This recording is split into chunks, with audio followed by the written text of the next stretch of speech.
Okay, maayong adlaw sa atong tanan. Karon atong isgutan unsa nang negosyo nga pag-boarding house.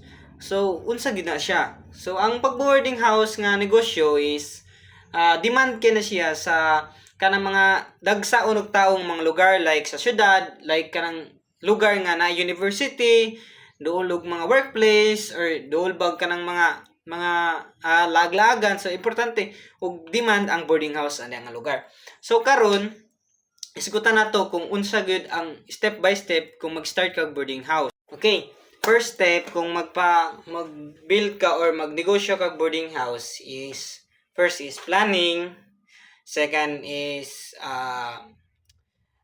building your boarding house, next is design, beautification, kinahanglan nga tubig, kuryente ug mga kailangan sa boarding house. Sa planning kinahanglan nga ang imong butangan sa boarding house is dali ra ma-access sa mga sakyanan like durag highway, dali ra makita sa borders nimo, di na kinahanglan mo baktas, mosulod pa sa mga eskinita para lang makaabot sila silang boarding house. Mo nang pinakauna nga tan-aw sa mga borders nimo. Sunod is ang kining imuhang environment. Kinahanglan ang imong environment kung magtukod kag boarding house is peaceful kay labi na mga estudyante mga borders nimo kinahanglan nga mag-study sila is hilom then maka-focus sila sa ilahang pag-study. Kay importante man sila ha kay siyempre mga estudyante gatuon baya. So mo importante sila nga ang ilang kuan is dili ingon crowded, dili ingon nga saba nga makatuon gyud sila sakto. So next is kining ilahang mga resources like tubig, kuryente, mo na pinaka-importante sa mga borders. So dito sa unas tubig. Kinahanglan nimong tubig kung magputukod ka boarding house, kinahanglan imong tubig is continuous. Kanang may putol bitaw, dili-dali mawala, dili-dali maglubog. Mo nang kuan sa kung tukod boarding house mo nang kinahanglan nimo isa lang alang or imong ikuan diha kay para imong borders is presko madali makaligo sila, makalabas sila, makahugas sila plato. Mo nang pinakakuan sa sa boarding house nga importante nga nay tubig. Kay para dali ra pud sila makapanghinlo. Mo na siya. So dito ta sa kuryente.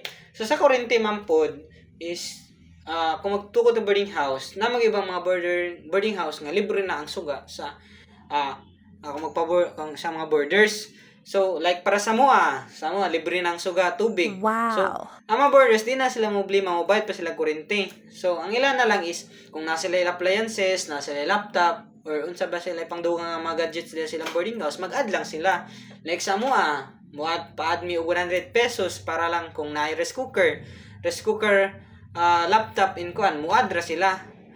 Pero og cellphone lang libre na ang cellphone kay gamay ra magkuha. So mo nang kinahanglan kuan importante ang kuryente kung boarding house ka. So next step is creating and building your boarding house. So sa creating and building your boarding house is dire ang crucial pagdating kay diha naman ka mo invest og kwarta, diha na nimo ibutang ang imuhang kanang imuhang focus kay ngano magpa-build man ka boarding house nimo, syempre mopalit man kag materyales, magpalibor pa ka, magpataod ka sa imong mga kuryente, tubig. So importante na kung mag-boarding house ka. So dito ta sa buying your materials. Sa buying of materials manggod is daghan. Palit kag semento, hollow block, magpalit kag balas. So ang kuan natong ang semento ron ba semento. Sa semento ron mo dagan na 140 220 ang sako sa semento.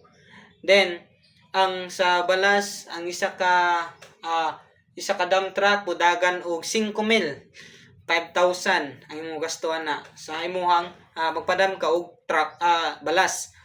Then napadiha ang graba nga ipang pundasyon nimo sa imong boarding house, mudagan og mga 3,000 more than 3,000 yata ang isa ka dump truck ana. Then next is pataod ka sa imong kuryente. O karon mahal diri karon nga kuan ang standard sa Agusan is 400 kada outlet.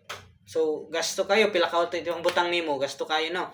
So sa diha mong sa pagpalit yung mga materyales is imong kuan diha naka magastuhan yun kay ngano no Upalit man ka, mahal kay pila ka sa kung magamit ng mga semento.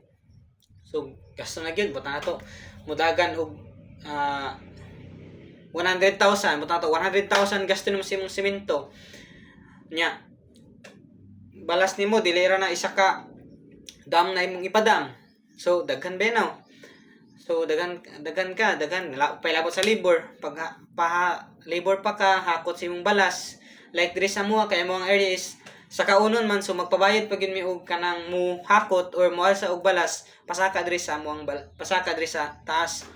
So mudagan og kwanto man gasto sa labor ato, dagan og 35,000 sa labor lang. Apil na ang mason, panday og ang nagtaod sa kuryente, dagan og 35,000 plus ang nagasto ng ato. So dito diha pa lang daan bugatan na ka. So ika na mo magtuod ka og boarding house god, investment panggod na, dili man ingon nga instant kuan mobalik sa imo dili.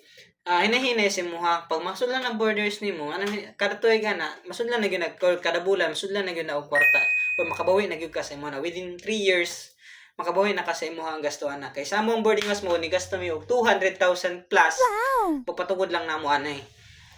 Sa 200 is 5 na ka kwarto. Apil na diha ang hining patawad na sa kuryente tubig, apil na tanan-tanan. So diha man gud pinaka-importante kana mag-create pa ka boarding house man gud. Mag-build pa ka, gasto pud kayo. Di point yun nga instant yun makakwarta na dayon ka. Kay mukuha pa man kag barangay permit tapos business permit sa munisipyo. Kay para maka-operate ka sa negosyo nga boarding house. So mo na siya ang kuan kining crucial sa boarding house. O next is ang create pag-design nimo sa imong boarding house. So dili sa pag-design sa boarding house is lisod-lisod po ni kay syempre magpalit pang pugka og kuan ani kanang sa pwede ni butang ba sa imong kuan design sa imong kwarto, sa design sa imong kuan sa imong mga biddings unsay forma. So isa po na sa maka-attract sa mga estudyante kay mag-build man ka or guwapo man kayo, like still imong biddings nga dili ingon nga dali madaot or di dali magabok mana investment na po na sa imong kay magkuan man ka magputang pa man kag mahigdaanan ana, like papinturahan pa nimong boarding house nimo kay para maging presentable sa mga boarders nimo. So diha gyud diha pud magasto na pug ka.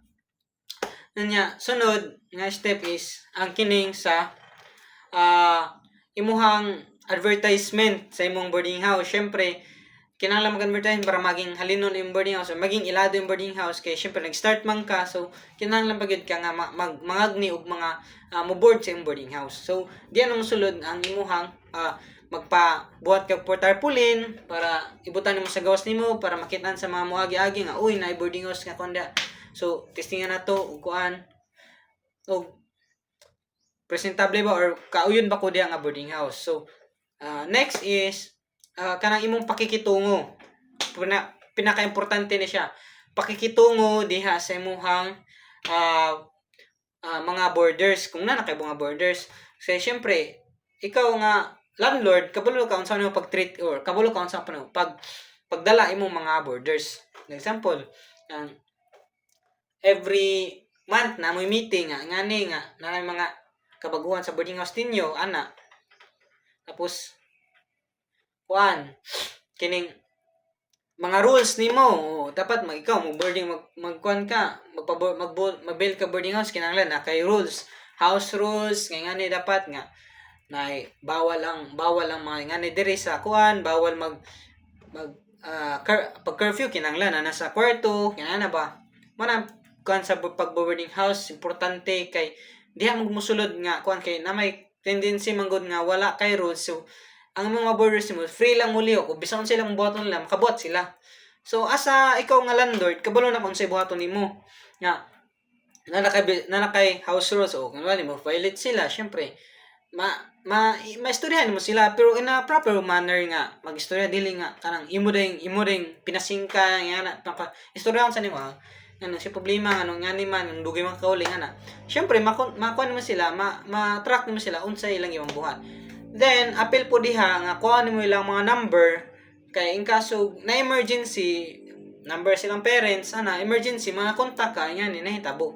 So ikaw nga landlord na kay responsibility diha sa imong mga borders.